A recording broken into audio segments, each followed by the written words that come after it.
High friends, welcome back to budget master. Empuraan അങ്ങനെ എമ്പുരാന്റെ trailer പുറത്തിറങ്ങിയിരിക്കുന്നു. പറഞ്ഞ സമയത്തിനേക്കാൾ ഏകദേശം 1 മണിക്കൂർ മുൻപെയാണ് സിനിമയുടെ ട്രെയിലർ പുറത്തിറങ്ങിയത്. പറയാൻ കാര്യം ഇത് ലീക്ക് ആക്കിയിരുന്നാരോ, അതുകൊണ്ട് തന്നെ ട്രെയിലർ നേരത്തെ പുറത്തിറങ്ങി. എന്നാൽ നമ്മൾ പ്രതീക്ഷിച്ചതിൽ നിന്നും, പ്രത്യേകിച്ച് ടീസർ കണ്ടതിൽ നിന്നും തീർത്തും വ്യത്യസ്തമായിട്ടുള്ള ഒരു ട്രെയിലർ തന്നെയാണ് നമ്മുടെ മുന്നിലേക്ക് അവർ തന്നിട്ടുള്ളത്. സോ എന്തൊക്കെ തന്നെയാണ് നമ്മൾ ഇതിൽ നോക്കാൻ പോകുന്നത്, ഇതിൻ്റെ ഒരു ബ്രേക്ക് ഡൗൺ അല്ലെങ്കിൽ ഒരു എക്സ്പ്ലനേഷൻ തന്നെയാണ്. സോ അതുപോലെ തന്നെ നമുക്ക് വീഡിയോ ഇറങ്ങാം. ഈ ചാനലിലെ വീഡിയോ ആണെന്നുണ്ടെങ്കിൽ ഈ ചാനൽ സബ്സ്ക്രൈബ് എനേബിൾ ചെയ്യുക. ചിലപ്പോൾ പുതിയൊരു നിങ്ങളുടെ വിഷയം കാണാം. സോ ഒരു എക്സ്പ്ലനേഷൻ അല്ലെങ്കിൽ ഒരു ബ്രേക്ക് ഡൗൺ എന്നതിലുപരി കുറച്ച് അഭിപ്രായം പങ്കുവെക്കുക എന്നത് മാത്രമായിരിക്കും ഈ ഒരു വീഡിയോയിലൂടെ ഉദ്ദേശിക്കുന്നത്.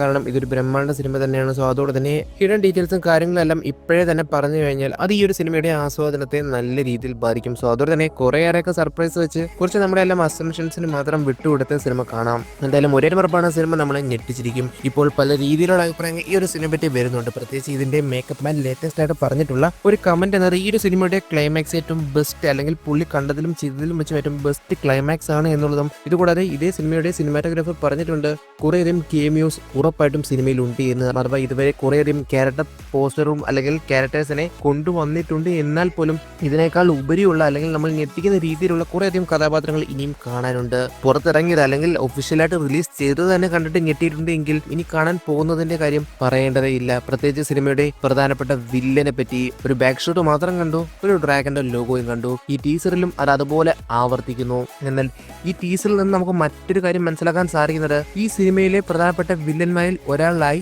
ടോവിനോ വരാൻ ചാൻസ് ഉണ്ടോ എന്നുള്ളത് തന്നെയാണ്. കാര്യം ഒരേ നമുക്കറിയാവുന്ന കാര്യമാണ്, ഇത് ഈ ഒരു ഇൻസ്റ്റാൾമെന്റ് അല്ലെങ്കിൽ ഈ ഒരു ഫ്രാഞ്ചൈസിയിലെ രണ്ടാമത്തെ സിനിമ മാത്രമാണ്. ഇതിന് ഒരു മൂന്നാം ഭാഗമുണ്ട്. അഥവാ ഒരു ട്രിയോളജി ആയിട്ടാണ് ഈ ഒരു സിനിമ അല്ലെങ്കിൽ ഈ ഒരു സ്റ്റോറി ലൈൻ അവർ കംപ്ലീറ്റ് ചെയ്യാൻ ഉദ്ദേശിക്കുന്നത്. അവസാന ഭാഗത്തേക്ക് എത്തുമ്പോൾ നല്ല രീതിയിലുള്ള ഒരു മാറ്റം ഉണ്ടാകും. അല്ലെങ്കിൽ നമ്മൾ കാണാൻ പോകുന്ന വില്ലൻ ആയിരിക്കില്ല പ്രധാനപ്പെട്ട വില്ലനായിട്ട് വരാനും പോകുന്നത്. സോ അതോടെ തന്നെ ആ ഒരു രീതിയിൽ പരിഗണിക്കുമ്പോൾ ഈ സിനിമയിലെ പ്രധാനപ്പെട്ട വില്ലന്മാരിൽ ഒരാളായിട്ട് ടോവിനോ വരാൻ ചാൻസ് ഉണ്ടോ എന്ന് ഫുൾ സംശയിക്കേണ്ടിയിരിക്കുന്നു. കാരണം ഈ ഒരു ടീസർ കണ്ടിട്ട് നമുക്ക് അത്തരത്തിൽ തോന്നുന്നുണ്ട്. അല്ലെങ്കിൽ സിനിമയുടെ അണിയറ പ്രവർത്തകർ നമ്മളെ ആ ഒരു രീതിയിലേക്ക് ഡയറക്റ്റ് ചെയ്ത് വിടാൻ വേണ്ടി തന്നെ അത്തരം ഹിന്റുകൾ അല്ലെങ്കിൽ അത്തരം കാര്യങ്ങൾ ഒളിപ്പിച്ച് വെച്ചിട്ടുമാകാം. ദൈവപുത്രന് തെറ്റുപറ്റിയാൽ ലൂസിഫർ വരണ്ടേ എന്ന്. ഇത് മാത്രമല്ലാതെ സിനിമയുടെ പല ഭാഗങ്ങളിലായിട്ട് നമുക്ക് ടൊവിനോയുടെ ആ ഒരു നെഗറ്റീവ് ഷെയ്ഡ് അവർ നല്ല രീതിയിൽ എടുത്തു കാണിക്കുന്നുണ്ട്. അധികാരം തലയ്ക്ക് പിടിച്ചപ്പോൾ ഒരു കുറ്റവാളിയായിട്ട് മാറി, അല്ലെങ്കിൽ കുറേയേറെ പ്ലാനുകളുമായിട്ട് ഇവിടേക്ക് വന്നു എന്ന രീതിയിൽ പലതും നമുക്ക് ഇതിനെ കാണാനും സാധിക്കാം. എന്തായാലും ഒരേ ഉറപ്പാണ്, ലൂസിഫറിൽ വന്നപ്പോൾ 2 പാർട്ടികളായിരുന്നു പ്രധാനമായിട്ടും സിനിമയിൽ ഉണ്ടായിരുന്നത്. എന്നാൽ എമ്പുരാനിലേക്ക് വന്നു കഴിഞ്ഞപ്പോൾ 2 എന്നുള്ളത് 3 ആയിട്ട് മാറി. സുരാജ് വെഞ്ഞാറമൂട് നേതൃത്വം നൽകുന്ന മറ്റൊരു പാർട്ടിയും കൂടി ഇപ്പോൾ ഇതിലേക്ക് വന്നിട്ടുണ്ട്. സോ അതോടെ തന്നെ ഇവർക്കിടയിലുള്ള ഒരു കോൺഫ്ലിക്റ്റ് കുറെ അധികം വളരാനും ഇത് സാധ്യതയുണ്ട്. ഇത് മാത്രമല്ലാതെ ലൂസിഫറിൽ തന്നെ നമുക്ക് മൂന്നാമതൊരു പാർട്ടിയെ പറ്റിയും ഇതുകൂടാതെ അവരുടെ കടന്നുവരവ് ഉണ്ടാക്കാൻ പോകുന്ന പ്രശ്നങ്ങളെ പറ്റി സായ്കുമാറിന്റെ ക്യാരക്ടർ പറയുന്നുണ്ട്. എന്നാൽ ഇപ്പോൾ 2ാം ഭാഗത്തിലേക്ക് വന്നു കഴിയുമ്പോൾ ആ ഒരു പാർട്ട് തന്നെ മെയിൻ ആയിട്ടും വന്നു കഴിഞ്ഞു. മഞ്ജു വാര്യന്റെ ക്യാരക്ടർ രാഷ്ട്രീയത്തിലേക്ക് ഇറങ്ങിയോ എന്നും നമുക്ക് സംശയിക്കേണ്ടിയിരിക്കുന്നുണ്ട്. ഇതെല്ലാം തന്നെ മുൻപേ ഞാൻ പറഞ്ഞ ടോവിനോയുടെ ആ ഒരു വില്ലൻ ക്യാരക്ടറിന് കുറെ കൂടി ബലം നൽകുന്നത് തന്നെയാണ്. പറയാൻ കഴിയും, ഈ ട്രെയിലറിന്റെ ഒരു പർട്ടിക്കുലർ സീനിലായിട്ട് പുള്ളി പറയുന്നു തനിക്ക് രക്തബന്ധമായിട്ട് ഇപ്പോൾ മകൾ മാത്രമേ ഉള്ളൂ എന്നും മറ്റൊരാൾ ഉണ്ടെന്ന് പറയുന്നത് അത് സ്റ്റീഫനെ പറ്റിയുമാണ്. സോ അതോടെ തന്നെ ഇവിടെ ടോവിനോയുടെ കഥാപാത്രത്തിനെ പറ്റി ഒരു സൂചനയും നൽകുന്നില്ല.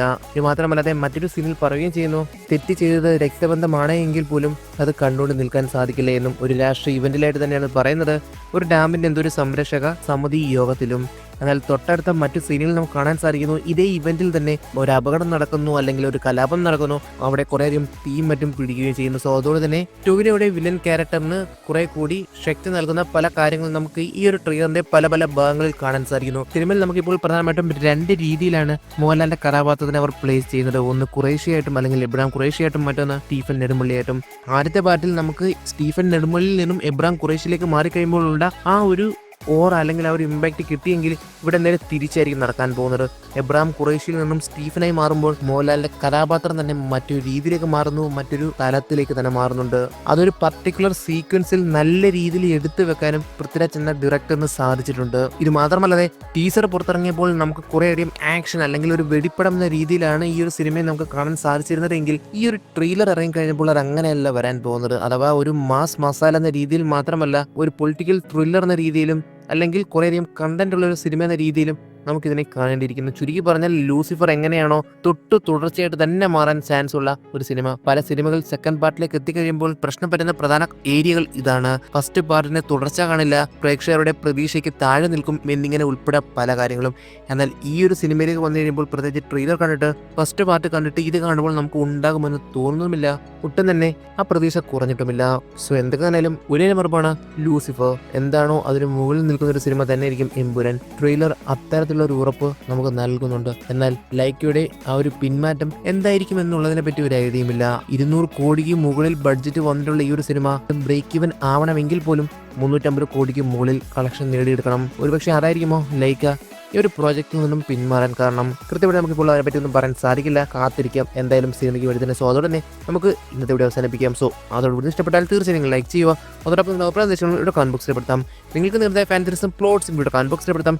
ഇനി ഇതിനെ കുറിച്ച് നമുക്ക് ഡീറ്റെയിൽ ക്ലിയർ ആയിട്ട് ബ്രേക്ക് ഡൗൺ ചെയ്യുന്ന പ്രതീക്ഷയോടെ എൻ്റെ വരമൽ യു വാച്ചിങ് വിഡ്ജറ്റ് മാസ്റ്റർ.